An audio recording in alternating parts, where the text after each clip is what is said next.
in color, the continuing story of Peyton Place.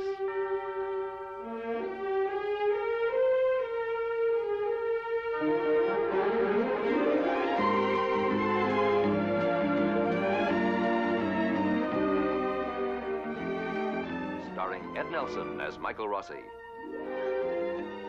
Ryan O'Neal as Rodney Harrington, Barbara Parkins as Betty Anderson, Christopher Connolly as Norman Harrington, Patricia Morrow as Rita Harrington, James Douglas as Stephen Cord, Elizabeth Walker as Carolyn Russell, and also starring Barbara Rush as Marcia Russell.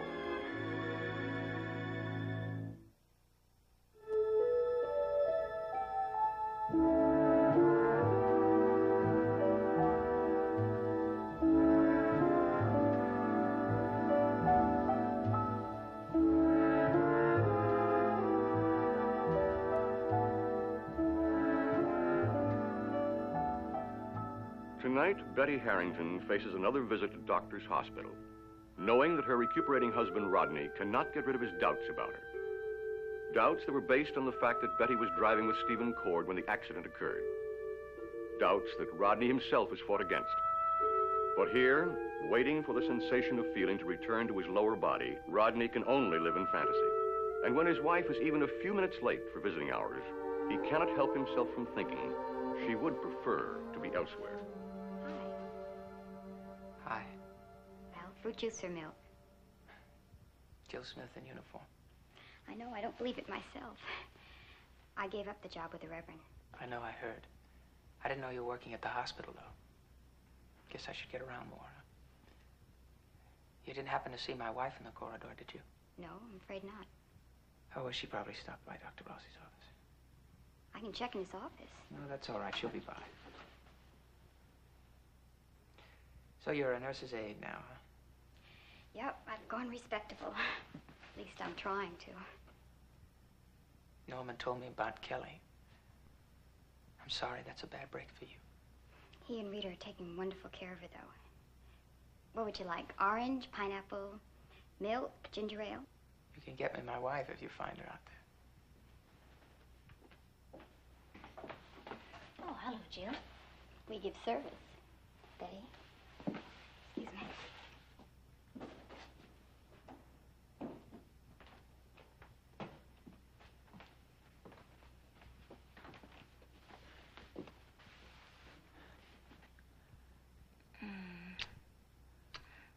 It was good.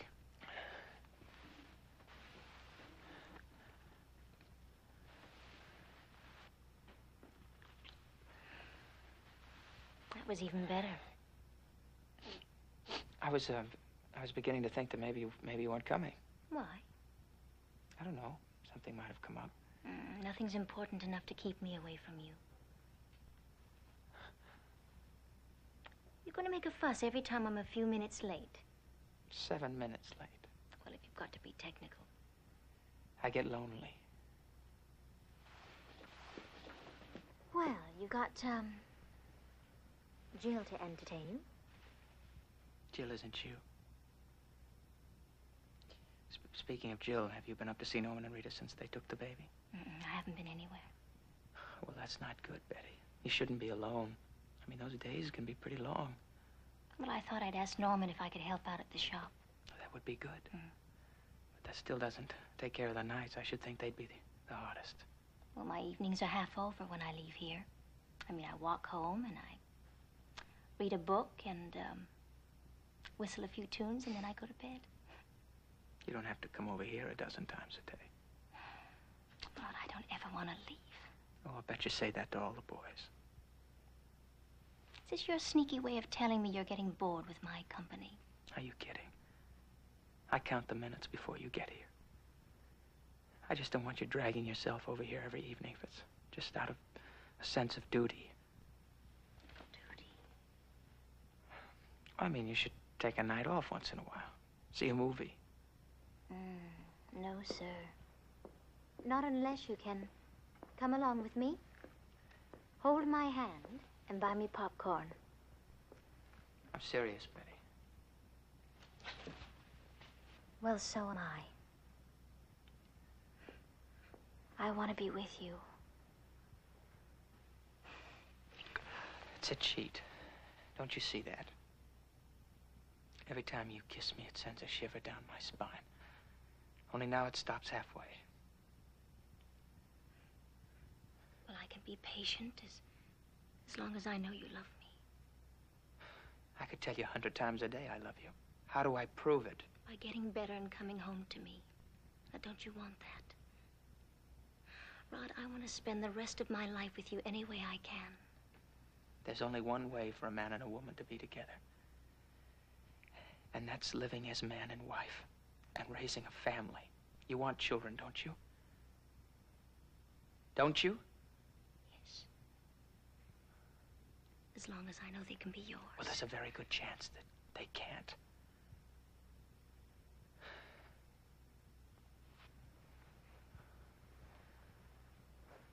Rod, we can live a full life without them. What kind of a full life? You've got needs, you've got feelings. How long you... Forever. For the rest of my life. You say that now, because you love me now. But how long will that go on? Forever. Oh, Betty, don't throw your life away on me because of... The accident. How it happened. Stephen. Rod, what I feel for you is not guilt. Well, then call it love. But it won't stay love long. Betty, if my body doesn't come back all the way, you and I are going to have to decide where we go from there. No. I don't think I could handle an arrangement. An arrangement? Rod, if you really believed that I could be unfaithful, why did you marry me? Because things were different then. Not if you really believed me. Not if you really trusted me. You're a beautiful woman, a very desirable woman. There'll always be men who want you. No. There could never be anyone else. Oh, you'll fight it. But sooner or later it'll happen. No. With Stephen. Or some other man. Yes, I'll understand. But I don't think I could pull it.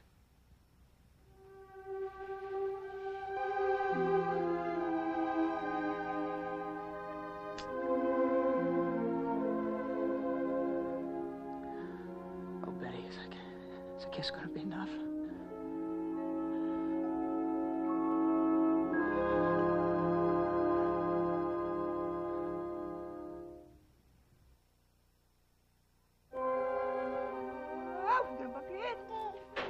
Man, if I can't trust you to be more careful with her.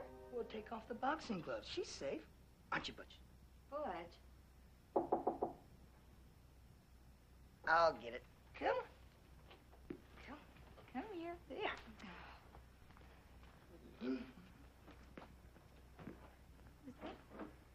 Oh, hi, Betty. Hi. Hi. You said something about dinner. I didn't know what was happening. Oh, no, that's the last time I'll trust Norm to deliver an invitation. Well, quit playing Madam Host and put some more water in the soup. Betty isn't company. She's family. We'll eat as soon as I feed her, okay? Doggy, you hold her, okay, Norm? I'll take her. Do you mind? Oh, I'd love it. Come on. Oh, big girl. Were you at the hospital? Uh-huh. How's Rod? Oh, he's fine. What is it, Betty? What's the matter? Oh, nothing really. He didn't have a setback, did he? No, he was just in a mood. Bad mood? I was 7 minutes late. Oh, and he just chewed you out, huh? Well, he wasn't angry. He just decided that I'd rather be someplace else. Did he say where? Norman, you were right. He is upset about Stephen, much more than I realized. He brought up the accident. What'd you tell him? Well, I didn't get a chance. He didn't want to know why I was there. He didn't ask for any explanations. What? Then why'd you mention it? Because he doesn't want me to stay with him out of guilt. That doesn't sound like Rod. He obviously thinks that if I'm not already having an affair with Stephen, it's just a matter of time. Well, you gotta convince him that he's wrong. Well, if I swear to him that nothing's going to happen in the future, that's still only words. And I can't make him believe them. I've tried. Norm, maybe if you could talk to Rod. What am I gonna do? Say, hey, man, don't worry, your house isn't gonna catch on fire. Right away, he'd start smelling smoke. Look, it'd be worse if I talked to him. Well, something's got to be done, not for my sake, but for Rod's. I mean, the longer he sits there and broods about what I'm going to be doing behind his back while he sits there in that wheelchair for the rest of his life, the less of a chance he'll have of getting out of it. Now, if I have any guilt, that's it. Norm, I think I'll give Kelly this in the bedroom. I'll be right back. You know, Dr. Miles asked me the other day if anything was bothering him. Anything personal. I just couldn't answer it. Norman, would you give my excuses to Rita? What, you're not going to stay for dinner? No, I'd rather go home. I'd like to be alone. Betty, I wish I could give you an answer. I wonder if there is an answer. Good night.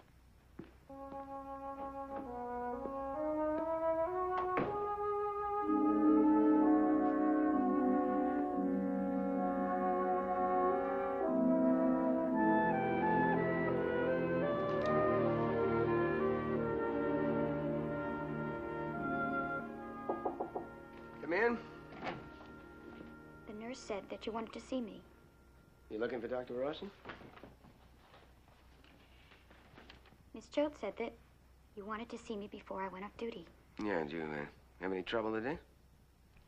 No, I'm trying to think if I counted the sheets wrong or I gave someone orange juice instead of ginger ale or... Okay, what'd I do? You really have a lot of confidence in yourself, don't you? Well, I must have done something wrong. Jill, do you know a Dr. Peter Turner? He's a resident on surgery. Did I forget to salute? Do you know any other reason why he might have been attracted to you? No. Sit down, sit down. He was, he was sitting a couple of tables across from you in the cafeteria at lunch today. You don't, he's Dr. Turner is he's a 26-year-old, very attractive young bachelor. And you're a very pretty young girl. And you're matchmaking. Well, look, he just wants to know if it's possible that you want to go to the movies with him. He's off on Friday nights. Well, why doesn't he ask me himself? Well, it'd just be a little awkward, that's all. He's kind of self-conscious a little bit, and well, it wouldn't be professional for him to talk to you in a corridor and all. How hard did you have to twist his arm? Practically off at the shoulder. No, to tell you the truth, he twisted my arm. He really wants to meet you. Well, tell him I don't go on dates. Jill, listen to me. I mean, why not? I mean, besides for having fun, I mean, it's time you meet some eligible young men. Husband hunting? Well, I understand it's a pretty pleasant pastime for girls your age. Well, I'm kind of a special case. Why, because of Kelly? Well, most men aren't looking for a ready-made family. She's a very appealing baby. And I can see how you'd like to have us off from around your neck. Now, do you really think that? Look, just because Joe dumped us in your lap like he does everything else, that's no reason for you to keep us. It's a strange thought. Man, well, how come the date bureau? Well, I just want you and Kelly to be happy, that's all. No other reason. Look, if I thought that you and Joe had any future... We don't. I'm sorry. I'm just used to men being after something, you know? About this Dr. Turner. Well, maybe when the time's right. Now, when will the time be right? Mrs. Winter's going to court. She's going to name me as a, you know... Correspondent. Maybe when that dies down. And in a small town, that should die down in about 50 or 60 years. And then I'd like to meet someone who hasn't messed up his life. Besides Kelly's only and favorite uncle. Okay? Okay. Am I through? Yeah, you're through. Get out of here.